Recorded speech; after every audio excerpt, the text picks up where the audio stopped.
Assalamualaikum warahmatullahi wabarakatuh. We would like to explain about material, model, dan metode pembelajaran. My name is Feranti Dusafitri Firdaus as speaker 1. A. Pengertian model. Model adalah representasi dari suatu objek, benda, atau ide-ide dalam bentuk yang disederhanakan dari kondisi atau fenomena alam. Model berisi informasi-informasi tentang suatu fenomena yang dibuat dengan tujuan untuk mempelajari fenomena sistem yang sebenarnya. Model dapat merupakan tiruan dari suatu benda, sistem, atau kejadian yang sesungguhnya yang hanya berisi informasi-informasi yang dianggap penting untuk ditelaah. Model pembelajaran adalah seluruh rangkaian penyajian materi ajar yang meliputi segala aspek sebelum, sedang, dan sesudah pembelajaran yang dilakukan guru serta segala fasilitas yang terkait yang digunakan secara langsung dan tidak langsung dalam proses belajar mengajar. Pengertian model pembelajaran adalah kerangka konseptual dan operasional pembelajaran yang memiliki nama, ciri, urutan logis, pengaturan, dan budaya. Hal ini sesuai dengan Permendikbud nomor 103 tahun 2014 tentang pembelajaran pada pendidikan dasar dan pendidikan menengah pasal 2. Secara umumnya, model pembelajaran adalah cara atau teknik penyajian sistematis yang digunakan oleh guru dalam mengorganisasikan pengalaman proses pembelajaran agar tercapai tujuan dari sebuah pembelajaran. Definisi singkat lainnya yaitu suatu pendekatan yang digunakan dalam kegiatan pembelajaran. Model pembelajaran bisa juga diartikan sebagai seluruh rangkaian penyajian materi yang meliputi segala aspek sebelum, sedang, dan sesudah pembelajaran yang dilakukan guru, serta fasilitas yang terkait yang digunakan secara langsung atau tidak langsung dalam proses belajar mengajar. Model pembelajaran sendiri memiliki makna yang lebih luas daripada strategi, metode, atau sekedar prosedur pembelajaran. Model pembelajaran adalah rencana atau pola yang digunakan dalam menyusun kurikulum, mengatur materi pengajaran, dan memberi petunjuk pada pengajar di kelas dalam setting pengajaran atau setting lainnya. Tiap model mengajar yang dipilih haruslah mengungkapkan berbagai realitas yang sesuai dengan situasi kelas dan macam pandangan hidup yang dihasilkan dari kerjasama guru dan murid. Thank you. Perkenalkan, saya Wiwin Novitasari dari kelompok 7. Di sini saya akan menjelaskan materi yang kedua, yaitu model pembelajaran. Yang pertama, fungsi model pembelajaran. Fungsi model pembelajaran adalah sebagai pedoman bagi pengajar dan para guru dalam melaksanakan pembelajaran. Hal ini menunjukkan bahwa setiap model yang akan digunakan dalam pembelajaran menentukan perangkat yang dipakai dalam pembelajaran tersebut. Selain itu, model pembelajaran juga berfungsi sebagai pedoman bagi para perancang pembelajaran dan para pengajar dalam merencanakan dan melaksanakan aktivitas belajar mengajar sehingga tujuan pembelajaran dapat tercapai. Kemudian yang kedua yaitu ciri-ciri model pembelajaran. Istilah model pembelajaran mempunyai makna yang lebih luas daripada strategi, metode, atau prosedur. Model pembelajaran mempunyai 4 ciri khusus yang tidak dimiliki oleh strategi, metode, atau prosedur. Ciri-ciri tersebut antara lain, pertama, rasional teoritik yang logis, disusun oleh para pencipta atau pengembangnya. Kemudian yang kedua, landasan pemikiran tentang apa dan bagaimana siswa belajar. Yang ketiga, tingkah laku mengajar yang diperlukan agar model tersebut dapat dilaksanakan dengan berhasil. Yang keempat, lingkungan belajar yang diperlukan agar tujuan pembelajaran itu dapat tercapai. Yang ketiga yaitu macam-macam model pembelajaran. Yang pertama, examples, non-examples. Langkah-langkahnya, guru mempersiapkan gambar-gambar sesuai dengan tujuan pembelajaran. Kemudian, guru menempelkan gambar di papan atau ditayangkan melalui OHP. Guru memberikan petunjuk dan memberi kesempatan pada siswa untuk memperhatikan atau menganalisis gambar. Lalu, melalui diskusi kelompok 2 hingga 3 orang siswa, hasil diskusi dari analisa gambar tersebut dicatat pada kertas. Kemudian tiap kelompok diberi kesempatan membaca hasil diskusinya. Yang berikutnya, mulai dari komentar atau hasil diskusi siswa, guru mulai menjelaskan materi sesuai tujuan yang ingin dicapai. Kemudian yang terakhir yaitu kesimpulan. Yang kedua, number heads together. Langkah-langkahnya yang pertama, siswa dibagi dalam kelompok. Setiap siswa dalam setiap kelompok mendapat nomor. Yang kedua, guru memberikan tugas dan masing-masing kelompok mengerjakannya. Kelompok mendiskusikan jawaban yang benar dan memastikan tiap anggota kelompok dapat mengerjakannya atau mengetahui jawabannya. Yang berikut, guru memanggil salah satu nomor siswa dengan nomor yang dipanggil melaporkan hasil kerjasama mereka. Lalu tanggapan dari teman yang lain, kemudian guru menunjukkan nomor yang lain. Dan yang terakhir yaitu kesimpulan. Yang ketiga, kooperatif script. Langkah-langkahnya, guru membagi siswa untuk berpasangan. Yang kedua, guru membagi wacana atau materi tiap siswa untuk dibaca dan membuat ringkasan. Kemudian guru dan siswa menetapkan siapa yang pertama berperan sebagai pembicara dan siapa yang berperan sebagai pendengar. Pembicara membacakan ringkasan selengkap mungkin dengan memasukkan ide-ide pokok dalam ringkasannya. Sementara pendengar menyimak, mengoreksi, menunjukkan ide-ide pokok yang kurang lengkap. Kemudian membantu mengingat atau menghafal ide-ide pokok dengan menghubungkan materi sebelumnya atau dengan materi lainnya. Kemudian bertukar peran. Semula sebagai pembicara ditukar menjadi pendengar dan sebaliknya, serta dilakukan seperti di atas tadi yang saya sudah jelaskan. Kemudian kesimpulan siswa bersama-sama dengan guru, dan yang terakhir yaitu penutup. Bagian keempat yaitu kepala bernomor struktur. Langkah-langkahnya, siswa dibagi dalam kelompok. Setiap siswa dalam setiap kelompok mendapat nomor. Penugasan diberikan kepada setiap siswa berdasarkan nomor terhadap tugas yang berangkai. Misalnya, siswa nomor 1 bertugas mencatat soal, siswa nomor 2 mengerjakan soal, dan siswa nomor 3 melaporkan hasil pekerjaan dan seterusnya. Jika perlu, guru bisa menyuruh kerja sama antar kelompok. Siswa disuruh keluar dari kelompoknya dan bergabung bersama beberapa siswa bernomor sama dari kelompok lain. Dalam kesempatan ini, siswa dengan tugas yang sama bisa saling membantu atau mencocokkan hasil kerjasama mereka. Kemudian, langkah selanjutnya yaitu laporkan hasil dan tanggapan dari kelompok yang lain. Dan terakhir yaitu kesimpulan. Yang kelima, student teams assignment divisions. Langkah-langkahnya, yang pertama membentuk kelompok yang anggotanya 4 orang secara heterogen, campuran menurut yang diambil menurut prestasi, jenis kelamin, suku, dan lain-lain. Kemudian yang kedua, guru menyajikan pelajaran. Yang ketiga, guru memberikan tugas kepada kelompok untuk dikerjakan oleh anggota-anggota kelompok tersebut.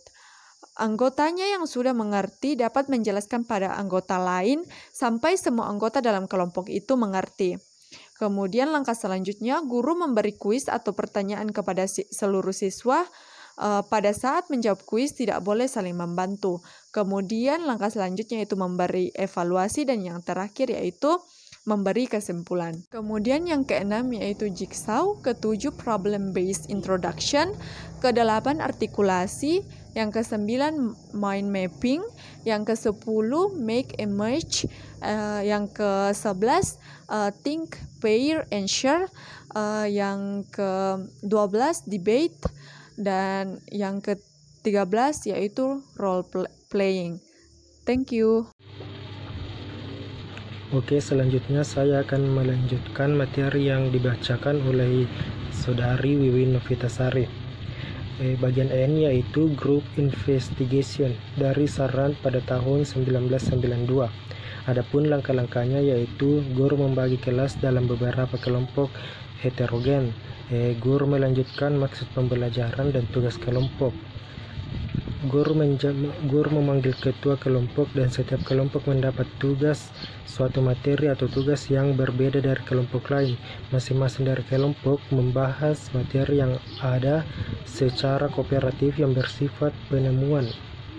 Terus setelah selesai diskusi, juru bicara setiap kelompok menyampaikan hasil pembahasan kelompok.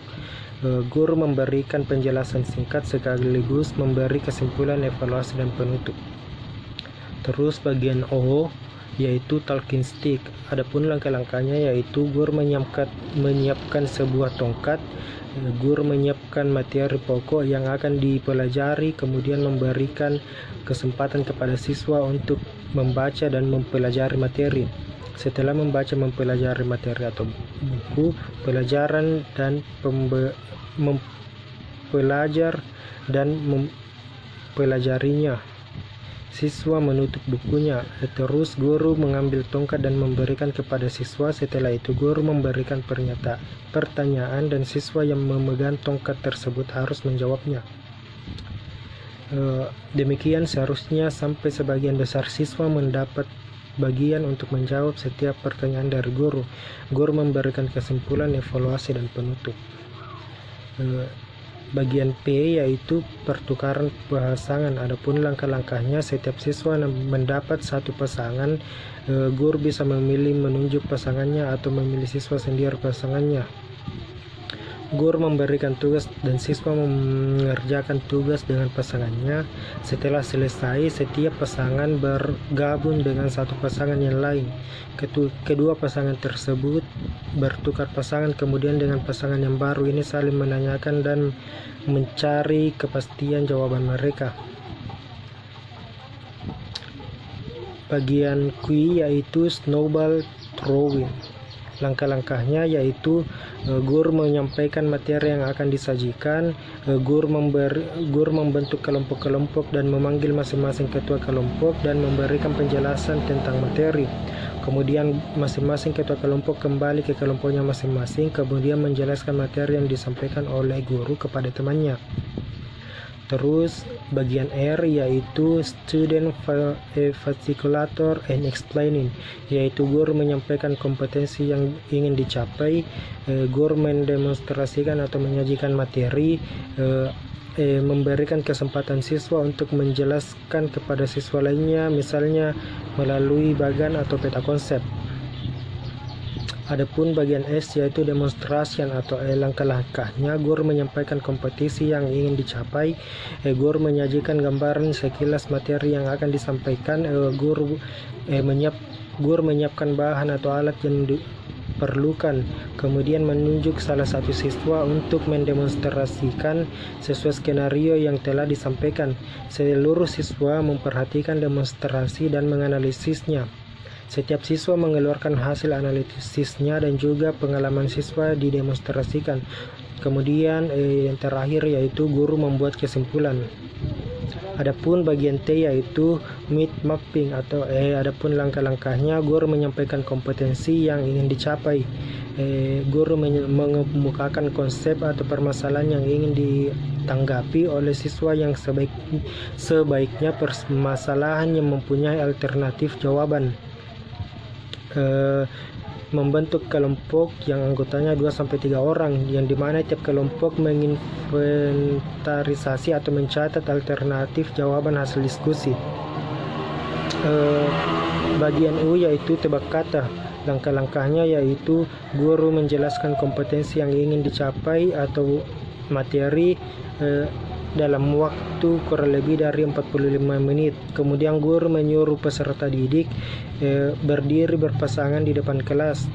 Setelah itu seorang peserta didik memberi kartu yang berukuran 10x10 cm yang dibacakan pada pasangannya. Kemudian bagian F yaitu kooperatif, yaitu comproving learning. Bagian W yaitu kontekstual atau contextual teaching and learning. Bagian X yaitu keliling kelompok, dan bagian Y yaitu inside outside circle atau yang disingkat dengan IOC.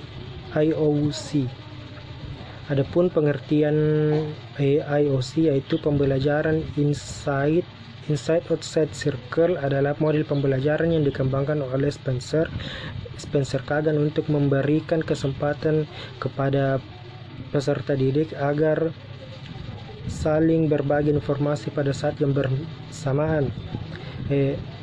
Materi selanjutnya yaitu pengertian metode.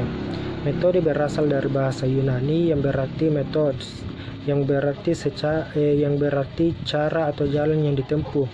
Sehubungan dengan upaya ilmiah, maka metode menyangkut masalah cara kerja untuk dapat memahami objek yang menjadi sasaran ilmu yang bersangkutan. Kata metode berasal dari bahasa Latin dan juga Yunani. Methods berasal dari kata mata yang berarti sesudah atau di atas, dan ketahodos yang berarti sesuatu jalan atau suatu cara. Adapun metode pembelajaran adalah suatu proses penyampaian materi pendidikan kepada peserta didik yang dilakukan secara sistematis dan teratur oleh tenaga pengajar atau guru. Sekian dari saya. Wabillahi taufiq wal hidayah. Assalamualaikum warahmatullahi wabarakatuh. Selanjutnya akan dibacakan oleh Saudari Nur Hikmah Aziz. Assalamualaikum warahmatullahi wabarakatuh. Let me introduce myself. My name is Nur Hikmah Aziz.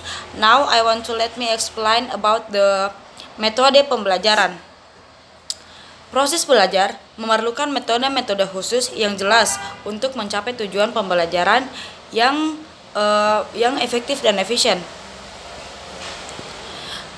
Metode pembelajaran merupakan cara dalam melakukan aktivitas antara pendidik dan peserta didik ketika berinteraksi dalam proses belajar. Pendidik perlu mengetahui dan mempelajari metode agar dapat menyampaikan materi dan dimengerti dengan baik oleh peserta didik. Metode pembelajaran dipraktikkan pada saat mengajar dan dibuat semenarik mungkin agar peserta didik mendapat pengetahuan dengan pembelajaran yang dapat dicapai. Dapat juga disimpulkan bahwa metode pembelajaran adalah strategi pembelajaran yang digunakan oleh guru sebagai media untuk mencapai tujuan. Pembelajaran yang telah ditetapkan. Hal ini mendorong guru untuk mencapai metode yang tepat dalam menyampaikan materinya agar dapat diserap dengan baik. Adapun metode pengajaran dalam metode belajar seperti ada 20. Yang pertama yaitu metode konvensional atau metode ceramah, yang kedua yaitu metode diskusi, yang ketiga metode demonstrasi, yang keempat metode ceramah plus, dan yang kelima metode resitasi, dan yang keenam metode percobaan, ketujuh metode karya wisata, kedelapan metode latihan keterampilan, yang kesembilan yaitu metode pemecahan masalah atau problem based learning. Yang ke-10 yaitu metode perancangan, yang ke-11 metode discovery, dan yang ke-12 metode inquiry, yang ke-13 metode mind mapping, dan yang ke-14 metode role playing atau berbagi peran. Yang ke-15 yaitu metode cooperative script, yang ke-16 metode debat, dan yang ke-17 metode mengajar beragu atau team teaching method. Dan yang ke-18 yaitu metode mengajar sesama, yaitu atau yang biasa disebut dengan peer teaching method. Yang ke-9 yaitu metode bagian atau yang biasa juga disebut dengan tailoring method. Dan yang terakhir yaitu metode global. Metode pembelajaran di atas bertujuan untuk meningkatkan pemahaman peserta didik dalam memperoleh informasi atau pengetahuan dengan efisien dan efektif. Metode pembelajaran masing-masing memiliki kelebihan dan kekurangannya masing-masing, sehingga tidak semua metode pembelajaran bisa diterapkan pada semua kelas. Bisa diterapkan oleh semua kelas atau semua mata pelajaran. Sekian dan terima kasih. Thank you.